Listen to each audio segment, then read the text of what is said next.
Welcome back to the show. Let's talk to Mr. Charles Skinner, the Chief Exec of Restore PLC. Very good morning to you, Charles. Hi. Happy New Year to you and your family. I know that you're a QPR fan. Obviously, it's a big game for QPR on Saturday. Are you going to go along with your side colleague Dave, the Palace fan? Or I won't be going with him, but I'll certainly be going because it's 3 points which we definitely need more than you do. I guess you do need it more than us.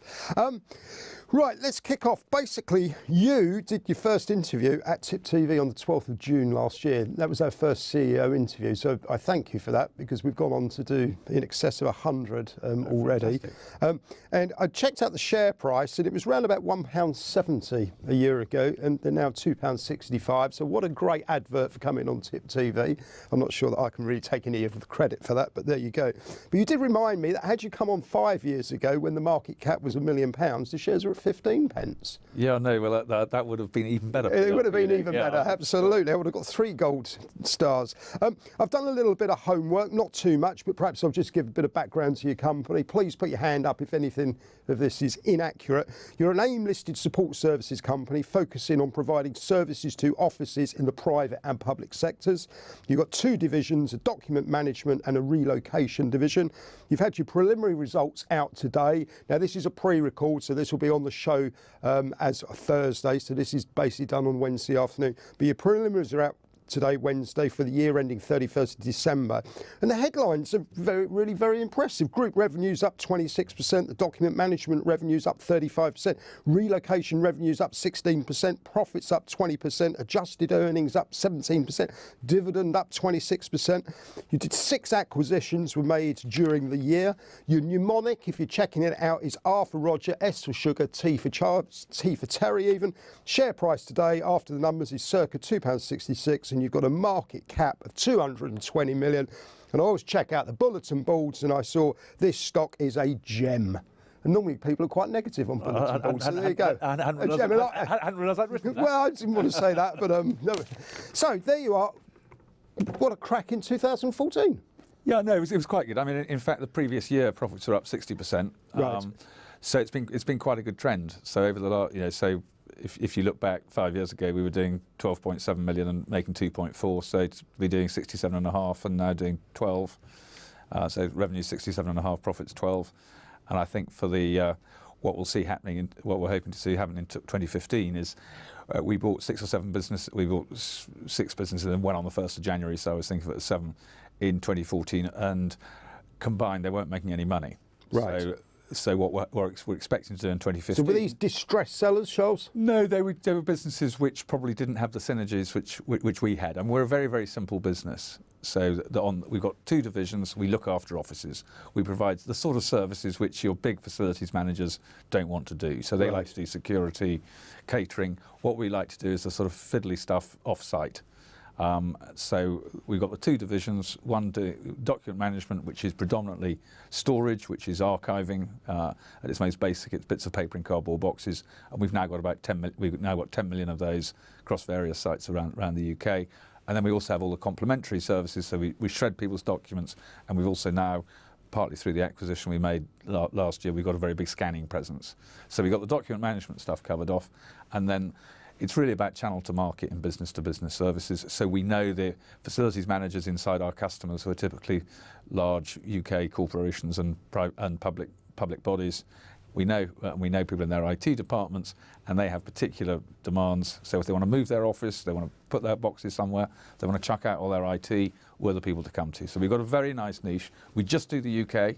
Okay. So we really understand our customer base really, really well. And particularly on the box side, that customers very rarely move, so it's easier to grow that business through acquisition, sort out the cost base, and then get them up to the sort of 30% net margins which we can achieve in that division. Well, I'm sure I'm allowed to say this now. About 15 years ago, I was hired by the London Stock Exchange, to be a consultant to sort out one of their warehouses in the East End of London, and it was just full of paper and boxes. There was no order, no anything, and they might have been the crown jewels there. They didn't know. Well, it's a very odd thing. I mean, the records management industry has been growing very dramatically since supposedly the arrival of the paperless office, and it is bonkers to store paper in your office or in your hospital or wherever. You're far better off having it run by professional people. Take it off site where the property costs are way cheaper. We get it back to everybody within 2 or 3 hours whenever they want it, and we're very well organised. So basically a business will come to you and say, right, here's a box of papers, they're valuable for the next 12 years or whatever the legal requirement is. You take the box away, you would scan it effectively and put the box in sites? So we won't scan the content. Right. We will apply a barcode to it so that when you say, I want to review my notes of the interview I had with Charles Skinner, that'll have a particular box code, and we'll match that up and we'll say, right, here's your notes on the interview with Charles Skinner, it's back here. So rather than storing it in the City of London, you're storing it somewhere which is a little bit cheaper. Cheaper and secure, and obviously part of our skill is making sure we can get everything back to people as soon as they want them. And I think most of the private sector, you'd find very few private companies which don't have a supplier like us, hopefully us, but there are others like us. Whereas the belief is that we think the public sector probably only about half of them do. Wow. And they shouldn't do. So we see that as quite a good area for growth. Right. So 2015, about integrating the 7 new businesses. Yep. If I was putting my investor's hat on, why would I consider buying the shares and put them into my portfolio at this point in time? Very strong earnings visibility. So what we have with our boxes is they're all earning a penny a day or so. We've got 10 million of them, so you can be... You can actually physically see your earnings. Yes, and people very rarely take them away. Probably the typical box stays with us for about 25 years. So wonderful visibility of earnings. Also good margins, because that's the nature of the business. It's operationally complex. And we've got this history of acquiring businesses, integrating them, and making sure that we create a lot of shareholder value that way. So, for example, in 2014, we bought 6 or 7. We bought 7. Let's call it 7 businesses. Total consideration, all in, about sort of 34 million, for which we've got about 26 million of revenues. Now, those revenues are probably under our management. The value of those businesses is probably 3 or 4 times those revenues. Right. So we're in for 34 million.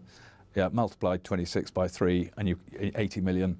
Therefore, you've just created 45 million pounds worth of shareholder value. Right. So that's what we're about. We've got a very good, strong position in the office services market. We've got very strong earnings visibility, and we've got the ability, because our businesses are so solid, to overlay new ones onto them.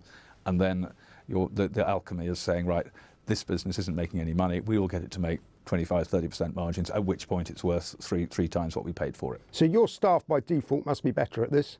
Is this very labour intensive? It's obviously what we have is we have quite high property costs to store the boxes in. Some of our businesses are more labour intensive than others. The records management business, the labour is predominantly in the picking and in the transport. Mm-hmm. Something like our office removal business is very labour intensive, and we can have out, I think last weekend we would have had 500 people out moving offices for major UK corporations. Wow. So that's labour intensive. Our scanning business, a lot of the work is involved in, you think that it's all about the machine. Actually, our machines can do 40,000 images an hour. The difficulty is prepping all the stuff, taking out the staples, making sure that it can go through the machine in the right way. And you might have 10 people feeding one machine. Okay. So it is quite, these are operationally complex. To me, they're not, well, certainly they may be slightly operationally complex to me. To the people we've got, it's not complex, but most people would perceive it as being complex. But once you've got these businesses set up right, then you can increase volumes quite easily. So how many people do you employ? Currently, full-time employees about 850.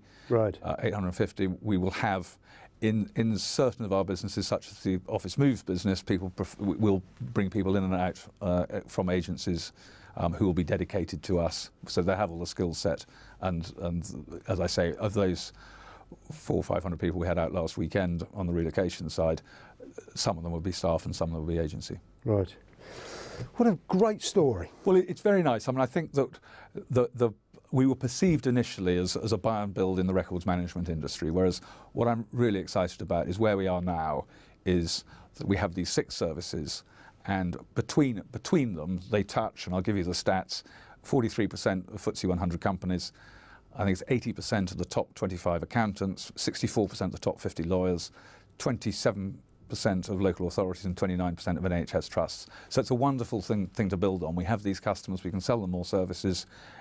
We think we're really a really key part of the office services landscape now. And it's not necessarily the sort of things that people say, well, we know exactly who you are and what you do, but it's the sort of stuff which has to be done, and we do it really, really efficiently. And I think also we let our people get on with it. We have very short lines of communication. We have a tiny head office. I wholly trust all the people working in our operations, and our one rule is, keep power and responsibility together and drive it as far down the organisation as you can, and then people will amaze you, and our people do. A brilliant interview. Charles Skinner, Restore PLC. I'm sure anyone watching this, we've got lots of CEOs, okay? Please get in touch with Charles if you want a box moved or an office moved or something to scan. That's my TipTV tip of the day. Okay, thanks again, Charles, and may the best team win on Saturday. And we know who that is. Okay, let's take a very quick break and then we'll be straight back. Thank you.